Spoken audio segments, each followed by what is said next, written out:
ನನ್ನ ನಾಡು ನನ್ನ ಭಾಷೆ ಏನು ಎಂಬುದು ಇತಿಹಾಸದಲ್ಲಿ ಅಚ್ಚಳಿಯದಂತ ಬರಹವಾಗಿದೆ. ಜಗತ್ತಿನ ಎಷ್ಟೋ ದೇಶಗಳು ಹುಟ್ಟೋಕು ಮುಂಚೆನೆ ಕನ್ನಡದಲ್ಲಿ ಕಾವ್ಯ ರಚನೆಗಳಾಗಿದ್ದವು.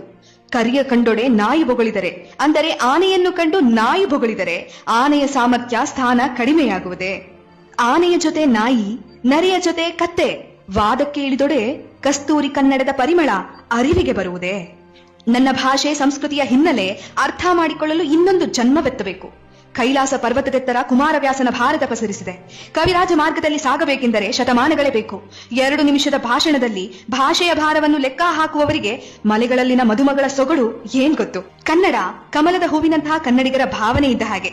ನನ್ನ ಭಾಷೆಯನ್ನು ತಿರಸ್ಕರಿಸುವ, ಅವಹೇಳನ ಮಾಡುವ ಹನಿಗಳು ಆ ಕಮಲದ ಮೇಲೆ ಕೂತರೂ ಸಹ ಅದು ಎಷ್ಟೇ ಸುಂದರವಾಗಿದ್ದರೂ ಆ ಕಮಲ ನಮಗೆ ಬೇಡ.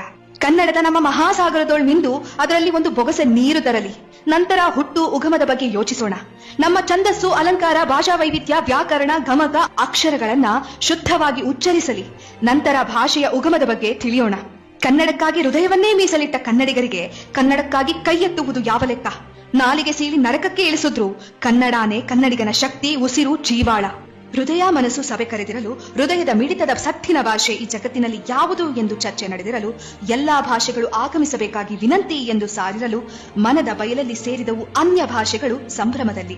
ಭಾಷೆ ಯಾವುದು ಎಂಬುದರ ವಾದ ವಿವಾದದ ಭರದಲ್ಲಿ ಗೆದ್ದು ಬಿಗೆದ್ದು ನನ್ನ ಕನ್ನಡ ಇದರಲ್ಲಿ. ಪ್ರಕೃತಿಯ ಮಾತನಾಡಿಸಲು ಯಾವುದು ಭಾಷೆ ಎಂದು ಕವಿ ಸರ್ವಜ್ಞ, ಸಾಹಿತ್ಯಕಾರರು ಚಿಂತೆಗೆ ಕೂತಿರಲು, ಪ್ರಕೃತಿಯ ಸೊಬಗನ್ನು ವರ್ಣಿಸುವಲ್ಲಿ, ಅದನ್ನು ಸಾಮಾನ್ಯ ಜನರ ಹೃದಯಕ್ಕೆ ತಲುಪುವಂತೆ ಮಾಡುವಲ್ಲಿ ಎಲ್ಲಾ ಭಾಷೆಗಳಿಗಿಂತ ಕನ್ನಡ ಮೇಲುಗೈ ಸಾಧಿಸಿರಲು ಕವಿ ಕನ್ನಡವಲ್ಲದೆ ಮತ್ತಾವ ಭಾಷೆ ಇಲ್ಲ, ಹೃದಯದ ಭಾಷೆ ಅದು ದೇವರ ಭಾಷೆ ಎಂದು ಸಾರುತ್ತಾ ಬೀಗಿರಲು ಕನ್ನಡ ಮೆರೆದಿತ್ತು ನೋಡ ಅದೆಷ್ಟು ಚಂದ.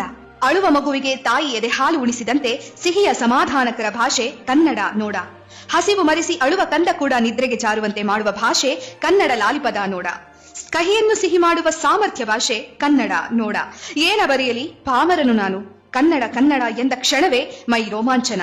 ಹಿರಿಯರು ಹೇಳಿದಂತೆ ಕಲಿಯೋಕೆ ಕೋಟಿ ಭಾಷೆ, ಆಡೋಕೆ ಒಂದೇ ಭಾಷೆ, ಅದು ಕನ್ನಡ ಕನ್ನಡ ಕನ್ನಡ. ಎಲ್ಲಾದರೂ ಇರು ಎಂತಾದರೂ ಇರು ಎಂದೆಂದಿಗೂ ನೀ ಕನ್ನಡವಾಗಿರು.